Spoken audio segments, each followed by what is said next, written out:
कांग्रेस नेता नवजोत सिंह सिद्धू ने आज राज्य के वित्त पर सवाल उठाए और सीएम भगवंत मान के नेतृत्व वाली सरकार पर आप अभियानों के लिए लग्जरी उड़ानों पर जनता का पैसा खर्च करने के आरोप लगाए। उन्होंने सूचना के अधिकार के तहत सरकार द्वारा हेलीकॉप्टर और विमान के इस्तेमाल पर होने वाले खर्च का ब्यौरा मांगते हुए पंजाब नागरिक उड्डयन विभाग के सचिव को पत्र लिखा। सिद्धू ने आप सरकार पर पिछले 1.5 साल में गुजरात, हिमाचल प्रदेश और अन्य राज्यों में चुनाव प्रचार के लिए विमान का इस्तेमाल करने के आरोप भी लगाए। तो मेरा इंसाफ कौन करेगा? मुंसिफ जज को कहते हैं। यह त्रासदी है पंजाब के लोगों की और यही नैरेटिव है जिस पे पंजाब के लोगों को वोट करना चाहिए। इस वृत्तांत को बार बार तोड़ा जाता है, लोगों को बार बार भटकाया जाता है, झूठ बेचा जाता है, सपने दिखाए जाते हैं, वो फ्री लॉलीपॉप दिए जाते हैं रैपर वाले, अंदर कुछ होता ही नहीं, बिना बजटरी एलोकेशन के, और लोगों को मूर्ख बना के सत्ता हासिल की जाती है। उनके भले का कभी सोचा नहीं जाता। इसलिए मैं कहता हूं ये कि मेरे भाई जागरूक हो जाओ। आपके बच्चों के भविष्य का सवाल है। कोई भी मां बाप सिवाय अपने बच्चों के सबसे पहले और कुछ नहीं सोचता। उसकी पढ़ाई के बारे में सोचता है, उसे आत्मनिर्भर करने के बारे में सोचता है। तो अगर आपने अपने बच्चों के भविष्य का सोचना है तो आपको ये खेल को समझना पड़ेगा। मुख्यमंत्री की कुर्सी हो, सरकार, इनका दर्जा मां बाप का होता है। शासक भाव अगर ये फेंक देना तो इनको वोट भी इंसान इसलिए देता है कि हमारी दी हुई ताकत जो है हमें वापस डेवलपमेंट के फॉर्म में और हमारे बच्चों के भविष्य के फॉर्म में आए। लेकिन ये पिछले 15-20 साल से ये एक ऐसा दुखांत है कि वृत्तांत ऐसा बनाया जाता है कि ये मुख्यमंत्री की कुर्सी और ये सरकार बिजनेस अपना कर सके छुपते छुपाते, कोवर्ट ऑपरेशंस में, माफिया ऑपरेशंस में।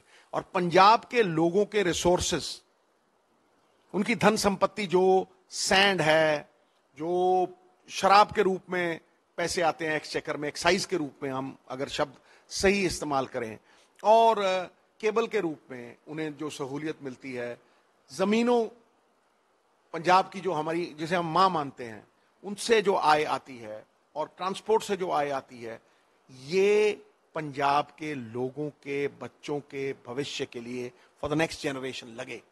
होता नहीं है। ये सारे पैसे आप देखिए, कहा यह जाता है कि एक रेत की ट्रॉली आपको 1500 और 2000 में देंगे, मिल रही है 15,000 में। 15,000 में, क्योंकि ठेकेदारों को वो दिए जाते हैं और पैसे शेयर किए जाते हैं। समझे? अगर रेत गरीब को 1,500-2,000 में मिले, गरीब मकान बनाना शुरू कर देगा, इकोनॉमी एकदम से उठ जाएगी। प्रेसिडेंट रूजवेल्ट ने अमेरिका में सड़कें बना बना के एक रिसेशन से अमेरिका को निकाल दिया था। जैसे ही कंस्ट्रक्शन चालू होती है, बाजार में सब कुछ उठ जाता है, मार्केटिंग उठ जाती है, जो हार्डवेयर की दुकानें हैं वो चलने लग जाती हैं। लेकिन दुख की बात यह है कि वो रेत 15,000 की बिक रही है, और जो मैंडेटरी है कि भाई रेत आप सरकारी खड्ड से लेंगे, और वो रेत जितनी भी सरकार की सड़कें बनेंगी या मकान बनेंगे या सरकारी काम होंगे, उसमें उसकी पर्ची लगेगी और वो खजाने में आएगा। 1 पैसा नहीं आया। शराब की स्मगलिंग, शराब की एक्साइज की चोरी, ये सब किसकी जेब में जा रहा है और कौन है सरगना? ये सब पैसे पंजाब के लोगों के फायदे के लिए थे, जो निजी बैंकों में, सरबत का भला नहीं अपना भला, अपने बैंकों में जा रहे हैं। अगर आज पंजाब के लोगों को हेल्थ इंश्योरेंस नहीं मिल रही, तो क्यों नहीं मिल रही? इसलिए नहीं मिल रही कि सरकारें कर्जा लेके चलाई जाती हैं और लोगों का पैसा जो डबल होना था सेंटर की स्कीमों में, वो माफिया जेब में डाल देता है और उसके सरगना बड़े बड़े लोग हैं। 5 लाख रुपया हेल्थ इंश्योरेंस आयुष्मान स्कीम के तहत पूरे देश में मिल रही है, लेकिन पंजाब में वो आज तक शुरू नहीं हुई। क्यों? क्योंकि स्टेट अपना शेयर 40% या 50% सेंटर को नहीं दे सका। सब वंचित रह गए। लोगों के पास एजुकेशन में डिग्रियां हैं लेकिन नौकरियां नहीं हैं। आज भी कितनी पोस्टें खाली पड़ी हैं।